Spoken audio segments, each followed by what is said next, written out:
Hello, hello. Hi, everyone. Welcome to episode 4 of Pathways to Healing. I have my amazing, beautiful guest today, Shay Lorick.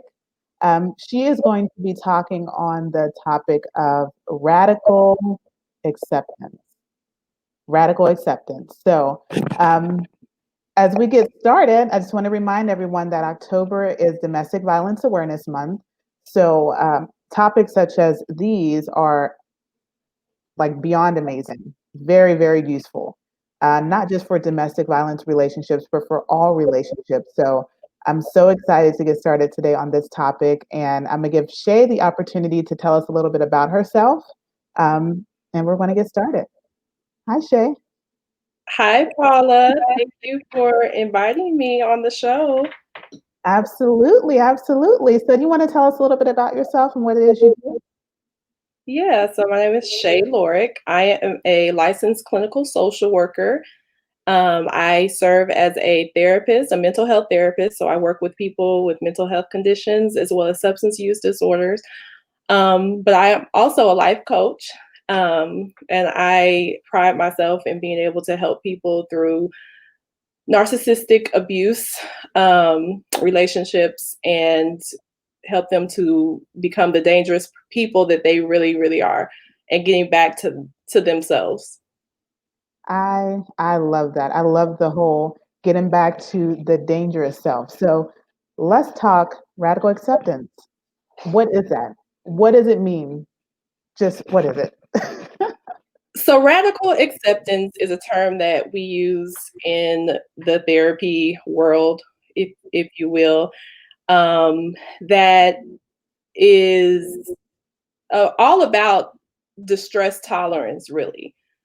When you are dealing with different scenarios, whether that be traumas um, or just day to day minor inconveniences, there are times that you feel like, I need to fix this. Am I doing something wrong? Or I have no control. Everything just seems out of control. Mhm. What radical acceptance tells us is that we can't control everything in our lives. Right. And when we come to that conclusion and we finally figure that out, we say, we make statements to ourselves like, this just is what it is. And I know that's a very cliche statement that a lot of people say, but it really is what it is. You begin to tell yourself, this Mhm. is what it is.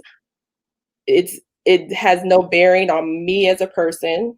So you really become an observer of a situation versus feeling like you are responsible to fix something or that you are a failure because something didn't work. So, how can one get to that point of radical acceptance? Because the ability to be an observer in your own life is powerful. I mean, just the idea of being able to take those emotions out and see something for what it is, right? So, what can someone do to start along that journey of radical acceptance? Well, like you said, it's a very amazing thing to get to that point, but it's also a very Hmm. difficult place to get to. One more time is very difficult. Very, very, very, very difficult to get to a place of radical acceptance. Um, Mainly because, again, you feel like, and especially when you are codependent, and that's a whole nother terminology that we could bring up. But when you feel like you can fix this, you can do something, and most times we're adults, we're in control of our lives. We want to be in control of our lives. Um, how you get to a place of radical acceptance, it really just starts with being able to ground yourself. I think that a lot of times we are in situations that not only can we not control them, but they create anxiety for us, they create tension for us. And when we are in that mode of thinking, it really doesn't offer us stability of mind. It doesn't give us this logical brain to work from, Mhm. right? And so when we act out of that kind of distorted viewpoint, we are not able to become an observer. our body literally does not allow us to function in a state of calm or relaxation so that we can make the proper decision. Okay, so we're mainly in our fight or flight mode. We're either going to, hit this head on, we're going to argue, fight, scream, fuss, have a meltdown or whatever, or we're going to avoid situations at all costs. So, in order to start, you really have to start to learn how to calm our body centers down, our brain down enough to be able to become that observer. So that means doing whatever you need to do, to cope. Doing something different is what I tell my clients. Mhm. Rather than, ruminate, rather than get into arguments, rather than, get depressed. Do something else, whether that be prayer, whether that be meditation, deep breathing, going for a walk, engaging in sports, something that's going to literally act like a Xanax, for being able to calm your body down. Mhm. Once we are in a more stable mindset, then we can take a step back and begin to affirm statements like, it is what it is. Yeah. Or, depending on the situation, say, someone is cutting me off while I'm driving, perhaps. And again, it's about distress tolerance. Mhm. We can take any route that we want to when we come into a situation that triggers us, right? But if I'm driving in that car, I can choose to flip the bird. I can choose to have any number of reactions to that. But if I step back, take a few breaths, and become an observer of the situation, I can say something like, well, maybe that person is in a hurry. Yes. And Yeah. so really I take the opportunity to use my logical brain to make statements that it's not saying that you agree with that person speeding and cutting you off the road. Mm.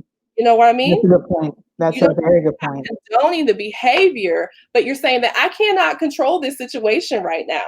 Mhm. And so to help myself out right in this moment, I'm going to take a different perspective on it. And I'm going to choose a more helpful thought.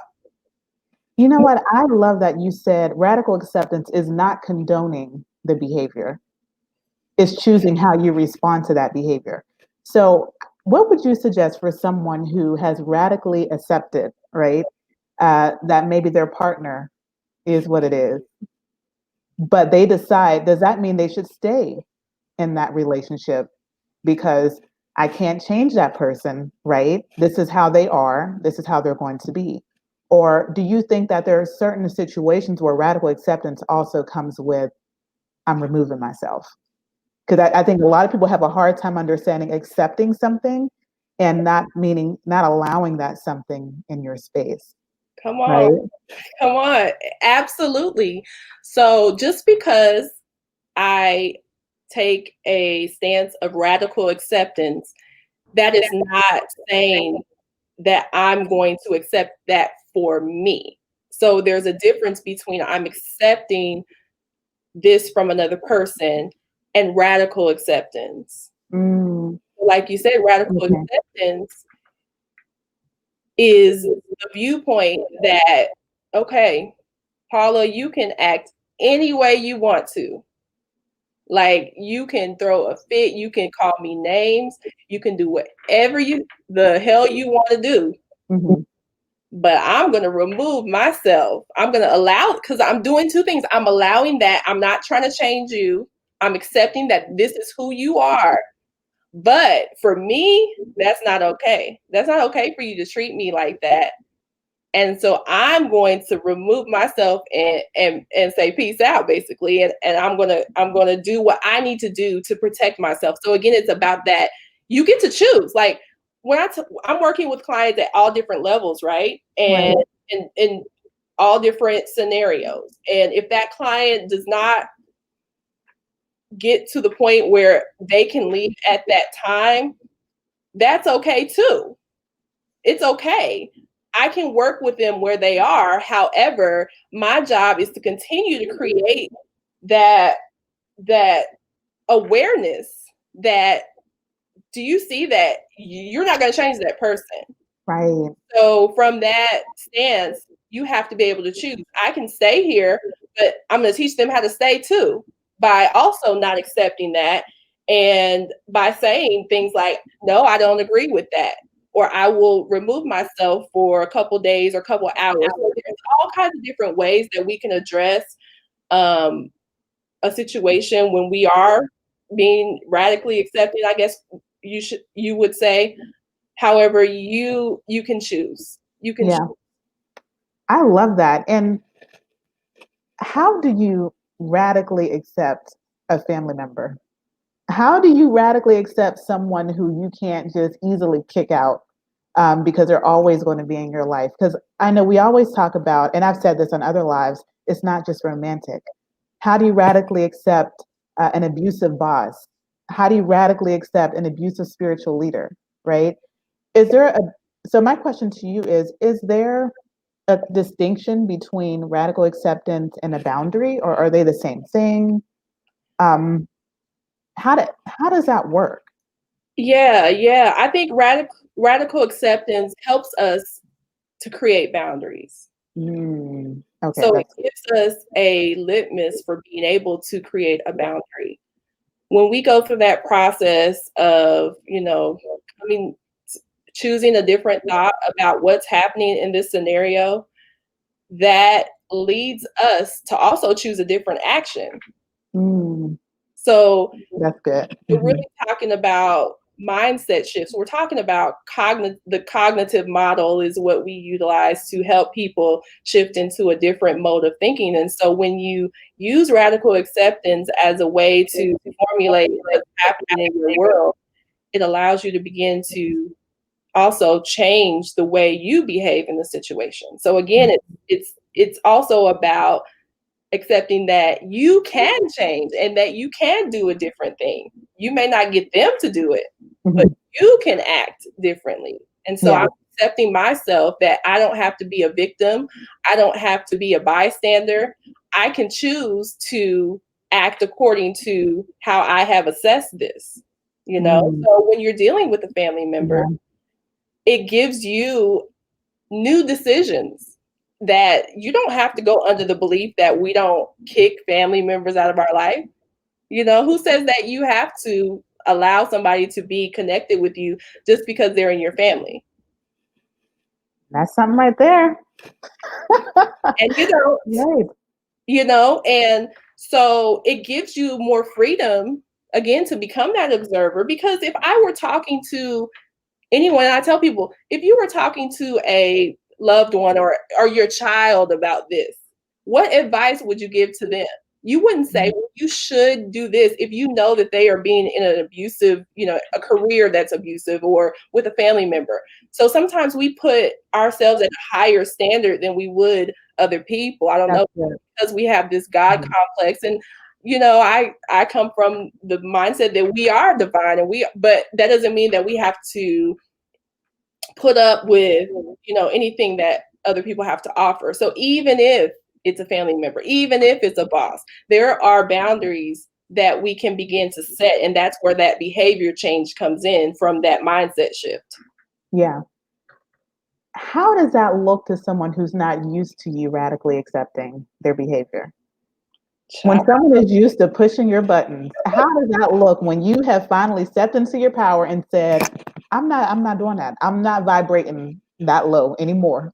Yeah. You do that on your own. How does that look to that other person? Because I know for a lot of people, they might not be ready for what happens once they step into that radical acceptance. Yeah, I mean, and they're not because they're used to you playing a certain role. They're not used to you to actually seeing the power that you really do already have on the inside. Mhm. And so once you start to set those boundaries, it looks like them throwing a fit.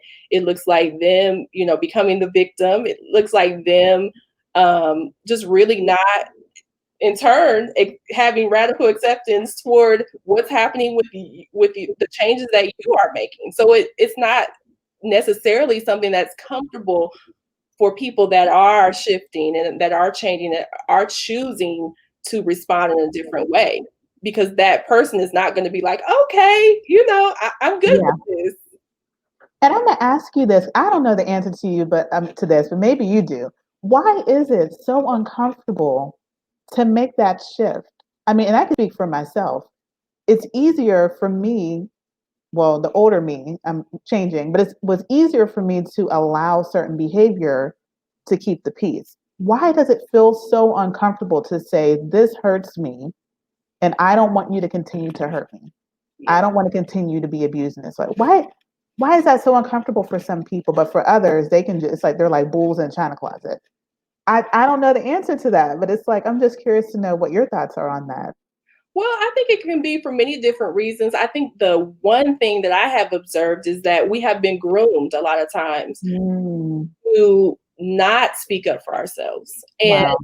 Yeah. socialized to not speak up for ourselves in so many different arenas, whether that be at home, as in our being parented, you know, Yeah. to comply, with, and that's grooming. Then you get in the church scenario, and that's grooming. Jesus, others, you. You put everybody else's needs Wow. and desires before yourself, and so that's really a grooming. Even in school, all of the different things that we learn about leadership, and you put others before you, and whatever the case may be, and so we create these from those experiences, we create our value system and our beliefs. And that shifts us to begin to suppress that part of ourselves. Because again, it's what I teach my people, it's a reawakening. You're coming back to yourself. I don't think we Mhm. were born like that. We were groomed into that. And so Absolutely. you awaken and you realize, like, okay, I don't like this anymore. I need to accept this person, but I need to set a boundary. It's really you shifting back to yourself, Mm, back to yourself. And so it's a discomfort though, because you've been suppressing that part of yourself. And somebody may call it the dark side, but you've been suppressing that subconscious that wants to speak out. Like nobody wants to be abused, nobody wants to be used, nobody wants to be run over. But because right. you're in all these different scenarios, you're walking on eggshells or doing whatever, you've suppressed that. You've pushed that down. And even when you did speak out, you got backlash. So you've suppressed it some more. And so it's uncomfortable because it's not something that you've been used to doing. It's literally Mm, a habit that you formed. And so when you're choosing a new behavior, a new habit, it's uncomfortable. And I tell people, do it anyway. Do it scared. yeah. Practice. I love that. And I have never thought about it in terms of grooming. I think so many times that we think of things in a vacuum. Yeah, One day you woke up and you were just comfortable being mistreated, right? But you raised such a great point. It is something that we are being socialized and taught in so many different areas that we end up in a situation not realizing we were being prepared for that situation, right? So I absolutely. find it always so interesting, especially if you look at the family dynamic, how there are some individuals who have learned how to use that for their advantage and further manipulate, abuse, and mistreat others. Let's not pretend we don't have family members who are abusive, you Facts. know. But then there are others who have been groomed to just take it all, right? And Shay, I'm gonna show you some of these comments because your comments are blowing up. I don't know if you can see it on your end. I can't see it from here. Okay, I look on the Facebook. I'm gonna show it up for you. So Charlize Harris says, when I see who you are, I behave accordingly. If I know you, I'll tell you all my secrets. I may still talk to you. Oh, no, no, I'm sorry. If I know you tell all my secrets, I may still talk to you. However, I won't be telling you anything I don't want anyone else to know. Yeah, Boundary. That's a but good everyone can't do that. Some with people that. continuously are hurt, and Yeah. they'll keep telling that person the same secret, right? Yeah. Yeah, because especially if I think families.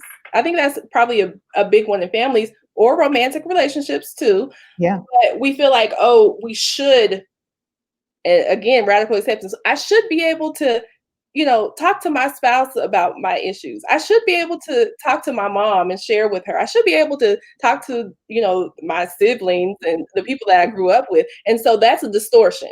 That's the Wow. Sure, talk on that. That's good. and that creates distress. again, radical acceptance is about tolerating distress. So when we realize that these people are crazy, like they are not good people, they are not healthy, they're toxic, radical acceptance tells us that yes, what you're seeing is not okay. Mm, mhm. Can't fix this. You can't fix them. They're not going to change. So create a boundary. That's good. I wish I had a moderator to have some of the different points you brought up because I love what you just said. What you are seeing is not okay. We get so trapped up in the should that we lose sight of what is actually happening. Mhm. Like I never thought about that. That's a great point. I want to get this other comment up here from Darnell. He said many times we allow people to hurt us because in many cases it's the only time we feel Mm. when most of the time we live in numbness. Mm. You want to I'm gonna let the therapist That's address that one. can you put that back up? Let I'm me gonna put it right up for you. Yes, Anytime ma'am. we allow people to hurt us because in many cases it's the only time we feel. Oh, I felt that. that's good. That's good. That's good. And especially he's talking about a trauma bond. Okay. To me, it's talking about that trauma bond because in that trauma bond, it's the dichotomy, it's the range of emotion. There's Yeah. no middle ground. And so you're either, head over heels in love with the person, or they're bringing you down, but then they shift you back and forth and back and forth. And in those dynamics, yeah, you you're always on a high, and your brain gets used to the high. Is not really about what type of high, not that is, it doesn't care that it's a destructive type of high. They're taking you on these roller coaster rides. Wow. And so Yeah. when you don't have that, and especially after you're coming down off of that, and relationships are addictive. And so Hmm. when you're coming down, you feel numb, you feel like, okay, I need that person. I need Yeah. that sensation that they give me. They're going to take me through some ish, but they love me. And we start to equate that, I think, instead of seeing them for who they really are. I'll be transparent since we're speaking on that and say there were times that at the ugliest in relationships, um, I felt a sense of connection because I knew there was going to be a conversation that happened after that to get us back on track. I knew that some of the best conversations came out of the pain.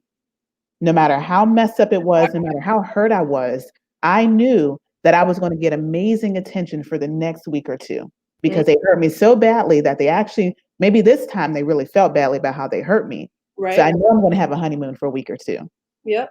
You know what I mean? So I can feel that completely. Yeah. And that's that distortion. Yeah. You weren't accepting that this person is just rotten and they will never change and it'll always be this. You thought, well, maybe this will be the week, that Right. really is sorry for what he did. Or this Right. will be the week that, my sibling will really be, accepting of the fact that this is not okay. And so it Absolutely. becomes magical thinking. Hmm. And even hearing that said out loud is like from the outside looking in, it sounds crazy. It Who does. would enjoy, but there are a lot of people out there who enjoy the back and forth, the trauma, the toxicity that comes with that relationship because there's some type of emotion Yeah. And involved, on right? that roller coaster, that anxiety is fueling that. I'm sure there were times where you were able to step back. There were Mhm. times in my experience where I could get that space from that person, get calm, start writing, start journaling, and be that observer to see that this is effery. This is not okay. Right. But the minute I went back home or whatever, reconnected with that or that person text, that went out the door. It went out the door. Yep. So I was on to radical acceptance, but then Wow. that contact, and that's why the boundary is so important. That's why part of radical acceptance, that's the next step, which I said is that boundary, that action is so important. Yeah. Wow. Jaida says, we can't fix others. All we can do is give them the tools to do so themselves. Well, you know what? Sometimes you can't even give them the tools. Come on. It's not your job. But, I mean, right, and that becomes Yeah. another stressor that a lot of times we take on. Oh yeah. Right, and I that's fixing Yes, people, you know? Yeah, we can't fix them, but even in giving them the tools is still a sense it is. of trying, right? It really is. And you know, most people aren't. My clients are paying me to do that, and even with them, I can only give them so much before I'm working harder than they are. These other jokers aren't paying me to do that. And so I had to realize that too of, you know, when family and friends and spouse or whoever is coming to me wanting me to be that person because I have been that person and I've gone above and beyond and they don't listen anyway. I've had to step back and Mhm. realize don't put your energy there. You don't need to put your energy there because again, radical acceptance tells us that they can choose, they can be who they are. But that doesn't mean they need to draw you into that.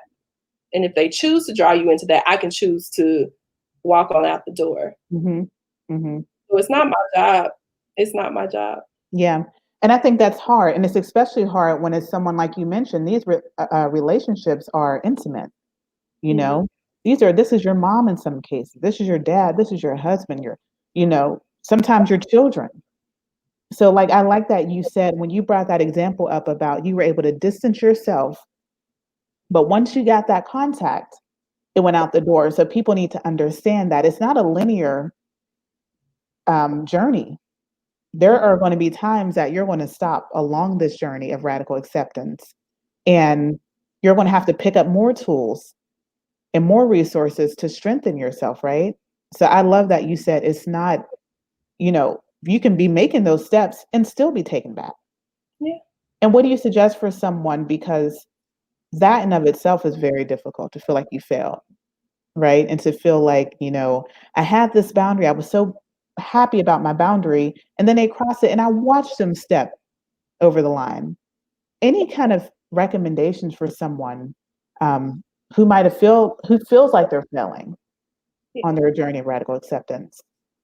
I think our journeys have to be filled with self-compassion and grace. They Mm, really yeah. do. So the addiction counselor part of me comes in because I understand that with these relationships, there is an addiction that's involved. And so you have to really Mhm. give yourself that grace of understanding that trauma bond is not just, oh, I'm going back. There's literally something that's happening to your brain that's creating this addiction to that situation or really the addiction to what the lie is of this situation, like what you want it to look like. You're not addicted to that person because that person is terrible, that they're toxic, but you're addicted to what you want them to be. Mhm. Mhm. So it's really about giving yourself that grace. If you have a lapse, is what I call it, then take a step back and start over again.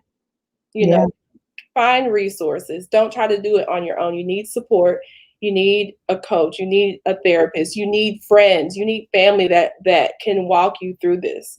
You need to be able to engage in activities that keep you busy, create a schedule. There's all kinds of different tools and things that we can implement for ourselves to really help walk ourselves through this. Um, Yeah. it's really not, like you said, it's not linear and it's not something that happens overnight. And so you just keep having to affirm yourself. You keep having to remind yourself. You keep having to really educate yourself and tell yourself, like, this is what it is.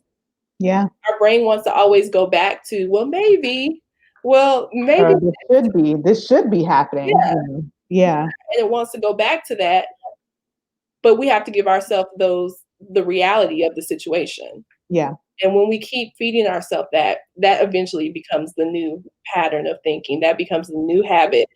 And then, after time, it gets better. It does get better. Yeah. That's actually a great segue.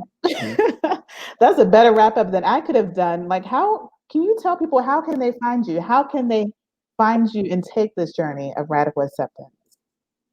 Absolutely. So you can reach out to me at shaylorick.com and um, just reach out, send me a note. You can also I'm on Facebook at Shay Lorick, Instagram at a very dangerous woman.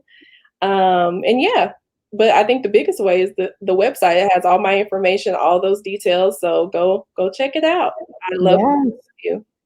I love it. I love it. And I have your contact information up here.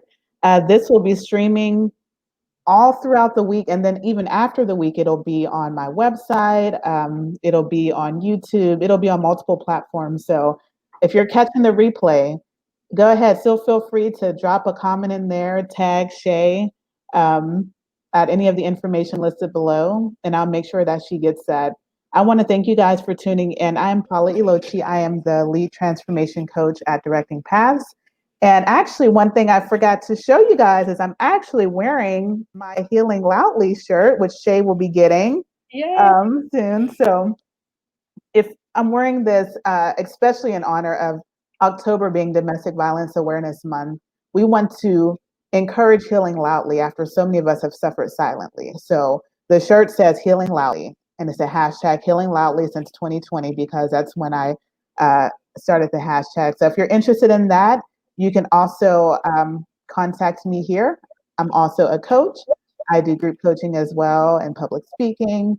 And this is my information. So I just want to thank Shay so much for giving us your time and all of your amazing gems. And if you could stay along a little bit after, I'm going to end the live and we can discuss. But people seem to be loving you. So thank you so much. Thank you, Paula. This was an amazing opportunity. I always appreciate talking to you. Of course. Of course. All right. Hang tight. I'm going to end it. Thank you, everyone.